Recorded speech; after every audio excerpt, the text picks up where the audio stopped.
Okay, today we're going to talk about the Ecoflow Delta 2 Max and why I believe, dare I say it, the best solar generator on the market right now. And I'm just going to jump straight into this. So the clear competitor here is the Bluetti AC200MAX. They have about the same battery capacity, about the same inverter, about the same solar input. Everything is very similar between the two. This one is 2,100 euros and the Bluetti AC200MAX is about 1,500 euros. Massive price difference for something very similar, but the details here are important. And the inverter on this is 2,400 watts, while on the Bluetti AC200MAX, it's just 2,200 watts. It might seem trivial, but that's actually important, and I'll tell you why later. Just like the AC200MAX, it has an input for 2 extra batteries so that you can expand the capacity to about 6 kilowatt hours. On the backside you have solar input, you have charging input, you have the AC inputs and a cigarette lighter and some other DC inputs. On the other side you have the fan exhausts. The front has the on and off switch and some other DC inputs, as well as the screen obviously. So the question is really, why would you pay so much more for something so similar? Well, here's a good example.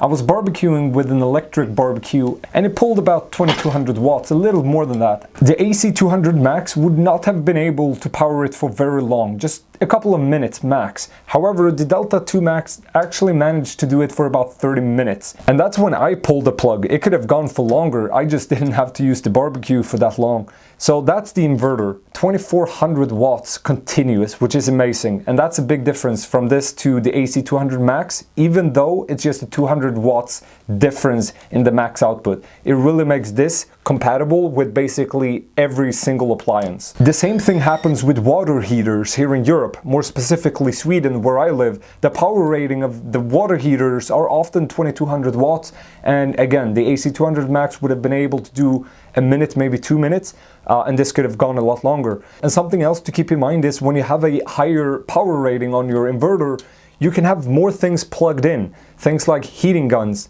and a hot glue gun or whatever it might be in your shed, or it might be a water heater plus lights. That's things that adds up to 2,400 watts, which it could supply. So again, the inverter, terrific. The second thing I really like that they did is that they added 2 MPPTs, which means that you can now have 2 solar arrays.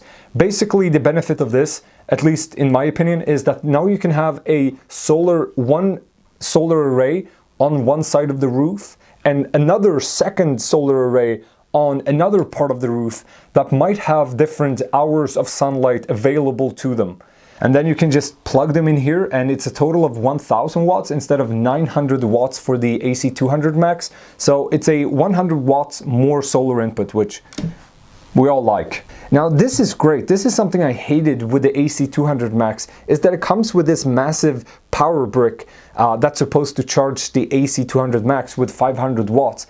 But that's not even that fast. It still takes about 4 hours to go from 0 to 100%. But on this, not only is the charger integrated, but it's 1,800 watts, which means that you can charge this entire unit in about 1 hour, which is great. Okay, the final thing that I really liked, it's a minor detail for some people, but for me it's kind of important.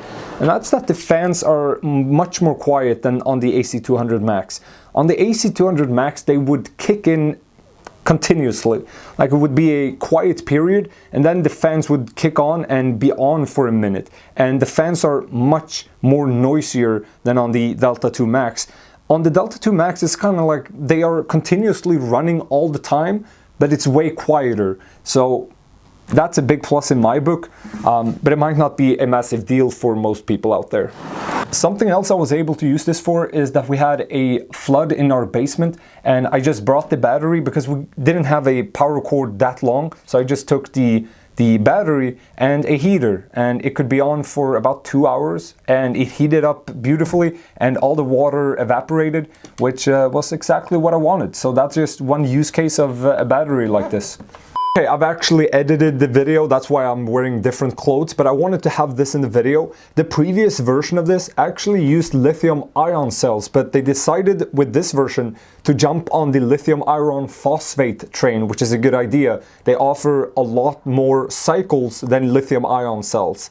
In real life, that just means that your battery is going to be able to hold the capacity for longer, talking 10, 20 years before any noticeable capacity drop. I also wanted to mention that if you want to see the insides of this, Ecoflow actually posted a video showing the lithium cells, the components to a very great detail. So check that video out. That was really interesting to watch if you want to see the insides. Something I seriously disliked that I noticed when I unpacked the battery was that you don't get any solar panel cables, meaning the XT60 type of connector to MC4 connectors to plug into your solar panel.